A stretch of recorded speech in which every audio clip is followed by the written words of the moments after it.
Šonedēļ pie ministru kabineta varēja redzēt labi organizētu mītiņu, prasot samazināt pievienotās vērtības nodokli apkurei. Šo ideju politiskajā vidē uztur Saskaņas centrs, bet idejas atbalstam vismaz 2 protesta mītiņus organizējusi arotbiedrība Laba. Tā zem sevis apvienojusi lielāko daļu Rīgas satiksmē strādājošo un šobrīd visai agresīvi mēģina vervēt arī cita pašvaldības uzņēmuma Rīgas namu pārvaldnieka darbiniekus. Kam kalpo šī arotbiedrība? Skatieties nākamajā sižetā.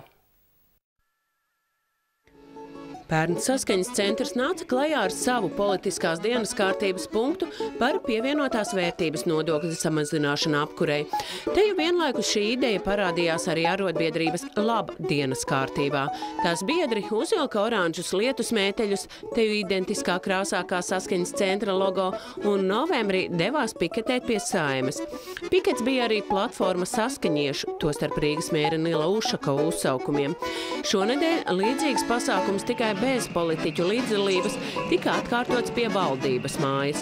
Pie Rīgas domes piketi neesot plānoti, toties draudzīga kopā būšana gan ir cieņā.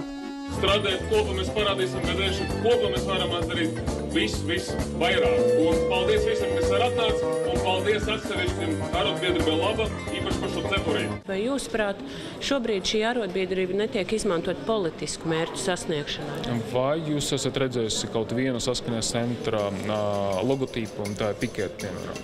Ušakovs šobrīd ir kapitāla daļa turētājs Rīgas satiksmē, kur strādā lielākā daļa arotbiedrības Laba biedru. Un Rīgas satiksmē ir arī dāsns arotbiedrības atbalstītājs. Šiem mērķiem ik gadu atvēlot vairāk nekā 500 000 latu. Šogad tiem plānots 591 000 latu. Šo naudu sākumā pārskaita īpašam starpniekam arotorganizācija koordinācijas centram jeb AKC, ko stūrē tā pati Labas vadība. Tālāk arotbiedrības biedru vajadzībām no šiem līdzekļiem pārskaita nepilnu trešdaļu. Tātad ir koplīgums, kas regulē darba devēju un darbinieku pārstāvošo arotbiedrību kaut kādas attiecības. Ja? Arotbiedrības sāk nodarboties tieši ar to, ar ko viņām būtu jānodarbojas. AKC no saņemtās naudas uzņēmumu darbinieku sociālajiem tēriņiem atvēlējas salīdzinoši maz – 170 000. Sportošanai tika 105 000 latu, bet lauvas tiesu ap 250 000 latu AKC tērēja administratīviem izdevumiem un dažādu ārpakalpojumu pirkšanai. Un var tikai minēt, cik daudz labumu no šīs naudas saņem, piemēram, autobusu šoferi. Man nav kauns par to, ka Rīgas pašvaldību piedarošais uzņēmums veiksmīgi strādā arotbiedrības. Lūdzu, nākamais jautājums. Es tomēr gribētu atbildēt uz to pašu, vai tas ir Saskaņas? Paldies, tad visu labu. Labi, visu labu. Nils Ušakovs var viņu vienīgais pieminēt kā domas pārstāvi. Tātad mēs darbojamies tiešā veidā Rīgas satiksmē, un noteikti, ka Rīgas doma kā kapitāla daļa turētājs Rīgas satiksmē, noteikti, ka mēs sadarbojamies arī ar viņiem. Bartaševičs, kurš ir viens no redzamākajiem Labas aktīvistiem, ne Rīgas satiksmē, ne citā uzņēmumā nav strādājis. Toties ar Saskaņas centru viņu saista ģimeniskas saites. Viņš ir ietekmīgā partijas politiķa, Reizeknes mēra Aleksandra Bartaševiča dēls. Tēvs gan palīdzējis neesot. Un kā jūs nonācāt šajā arotbiedrībā? Grūti pateikt. Jau ilgs laiks ir pagājis, bet kaut kā tā sanāca, kad es vēl biju students, es studēju. Kur jūs studējāt? RSEBA, privātā augstskola. Man ir rūpa tiešām mūsu Latvijas iedzīvotāju liktenes, es tiku pamanīts. Bartaševičs ir rados arī ar citu arotbiedrības aktīvistu, Rīgas domes satiksmes departamenta amatpersonu Vitāliju Reinbahu, kurš vēlēšanās startējis no Tautas Saskaņas partijas. Pat telpas arotbiedrība atradusi Rīgas domes īpašumā blakus satiksmes departamentam. Laba šīs sasaukuma Rīgas domes laikā burtiski uzplaukusi, un viss liecina, ka organizācija audzē muskuļus, tagad visai agresīvi mēģinot zem sava jumta pulcēt arī lielu daļu Rīgas namu pārvaldniekā strādājošos. Mums bija sapulce kopā ar sētniekiem.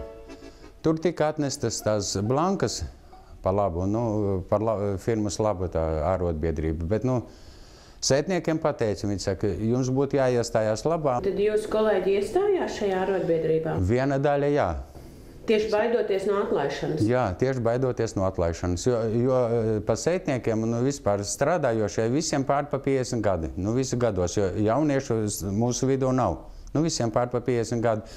Daudzi cilvēki, ka nepaliks bez darba, kas jādara, viņi teica. Es saku, labi, es teicu, ko tad tev tā laba? Pēc mēneša prasa, es teicu, kur tad tev tas jaunais darba apģērbs ir? Darba apģērbs dabīgi nav, līdz šai dienai nav labs, tas darba apģērbs nav. Labi, pēc tam sāka aģitēt nama pārvaldēs arī. Viņi uztaisīja lielu, skaistu ekskursiju, 15 autobusu ar 500 cilvēkiem gāja sēnes lasīt. Kad vairums darbinieku būs labas ierindās, visticamāk tā mēģinās tikt pie līdzīga koplīguma, kāds ir Rīgas satiksmei, ar pamatīgu finanšu piešprici, un neviena puse nesaka, ka tā nebūs.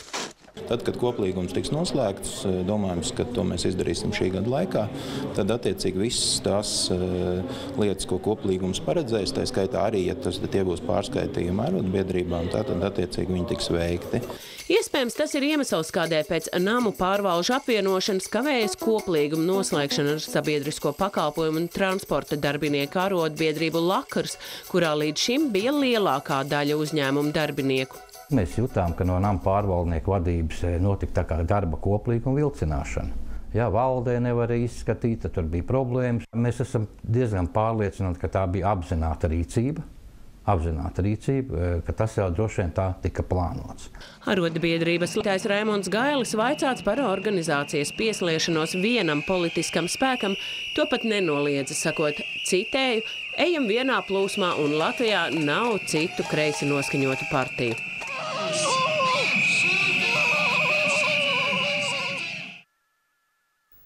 Arotbiedrība Laba šobrīd apvieno vairāk nekā 7000 cilvēku. Pēc sižeta gan rodas jautājums, vai Laba spēj būt pietiekami kritiska pret darba devēju. Bet